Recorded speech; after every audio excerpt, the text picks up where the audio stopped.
বাংলা রচনা বসন্তকালের প্রাকৃতিক সৌন্দর্য। ভূমিকা। বাংলার ৬ ঋতুর মধ্যে বসন্ত সবচেয়ে মনোরম ও প্রাণবন্ত ঋতু। ফাল্গুন ও চৈত্র এই ২ মাস জুড়ে বসন্ত থাকে। শীতের কনকনে হাওয়া বিদায় নিয়ে আসে উষ্ণতা ও আলো, আর সেই সঙ্গে প্রকৃতিতে জেগে ওঠে নতুন প্রাণ। তাই বসন্তকে বলা হয় ঋতুর রাজা। বসন্ত ঋতু প্রকৃতির এক মনোমুগ্ধকর রূপের উৎসব। বসন্তের রূপ, রং, গন্ধ ও সুরে প্রকৃতি হয়ে ওঠে নতুন জীবনের প্রতীক। বসন্তের ঋতু বৈশিষ্ট্য।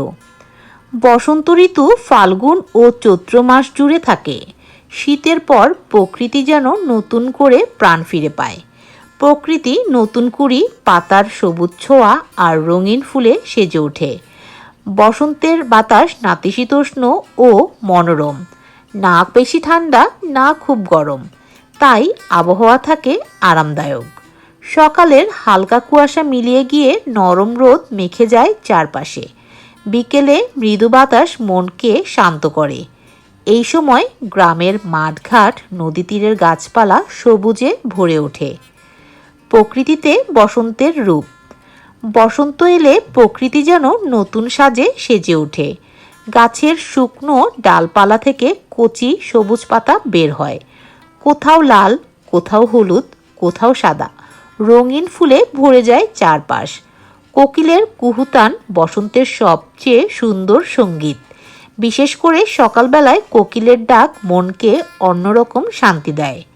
বসন্তে নানা রঙের ফুল ফুটে চারদিককে রঙিন করে তোলে। বকুল, জুঁই, শেফালি, গন্ধরাজ, বেলি এসব ফুলের মিষ্টি সুবাস বাতাসে ছড়িয়ে পড়ে। মাঠে ঘাটে, পথের ধারে কৃষ্ণচূড়া, রাধাচূড়া, শিমুল, পলাশ লাল আগুনের মতো ফুটে ওঠে, যেন পুরো গ্রামটিকে রাঙিয়ে দেয়। আমের মুকুলে ভরে ওঠে বাগান, আর মৌমাছির গুঞ্জনে বাতাস মুখরিত হয়। কৃষকরা ব্যস্ত হয়ে পড়ে নতুন ফসলের কাজে। প্রকৃতি যেন পুরোপুরি নতুন প্রাণ পায়। বাগান ভর্তি প্রজাপতি ও মৌমাছির কলকাকলিতে পরিবেশ হয়ে ওঠে প্রাণবন্ত। গাছপালা নতুন পাতা ও কুঁড়ি মেলে। শুকনো ডালপালা সবুজে ঢেকে যায়। এই সময় নদীর পাড়, মাঠঘাট ও বনের রূপ হয় সবচেয়ে সুন্দর। মানুষের জীবনে বসন্তের প্রভাব। বসন্তের রং আর সুর মানুষের মনেও প্রভাব ফেলে। শীতের ক্লান্তি ও জড়তা দূর হয়ে যায়। মানুষ হয়ে ওঠে আরও প্রাণবন্ত, আরও আনন্দময়। গ্রামে ও শহরে বসন্ত উৎসব হয়। এই সময় বিভিন্ন সাংস্কৃতিক অনুষ্ঠান হয়। পহেলা ফাল্গুনে সবাই রঙিন পোশাক পরে, বিশেষত হলুদ রঙের শাড়ি ও পাঞ্জাবি পরে উৎসব করে। কবি লেখকরা বসন্তকে নিয়ে কবিতা, গান রচনা করেন। ওরে গৃহবাসী, খোলো দ্বার খোলো। রবীন্দ্রনাথের এই আহ্বান বসন্তের প্রাণময়তার প্রতীক। মানুষ প্রেম, বন্ধুত্ব আর আনন্দে মেতে ওঠে। কৃষি ও অর্থনৈতিক গুরুত্ব। বসন্তের প্রকৃতি শুধু রূপে নয়, কৃষির জন্যও গুরুত্বপূর্ণ। শস্য ফলানো ও বপন করার উপযুক্ত সময় বসন্ত। এই সময় কৃষকরা তাদের জমি চাষের জন্য প্রস্তুত করেন, নতুন শস্য ফলানোর পরিকল্পনা করেন। বসন্ত তাই গ্রামীণ জীবনে আশীর্বাদের মতো।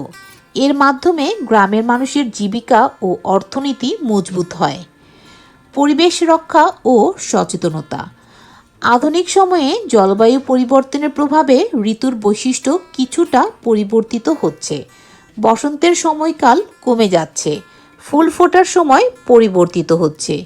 তাই আমাদের আরও বেশি গাছ লাগাতে হবে, প্রকৃতি ও পরিবেশ রক্ষা করতে হবে, যেন বসন্তের সৌন্দর্য অটুট থাকে।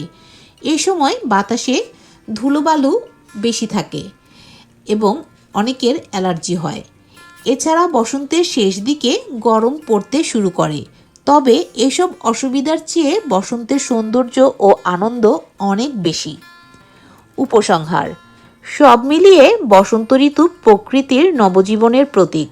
বসন্তের প্রকৃতি রঙিন, সুরভিত ও প্রাণবন্ত। এটি মানুষের মন, সমাজ ও সংস্কৃতির ওপরও গভীর প্রভাব ফেলে। প্রকৃতির এই অনন্য উপহার আমাদের জীবনে সৌন্দর্য, সৃজনশীলতা ও আশা জাগায়।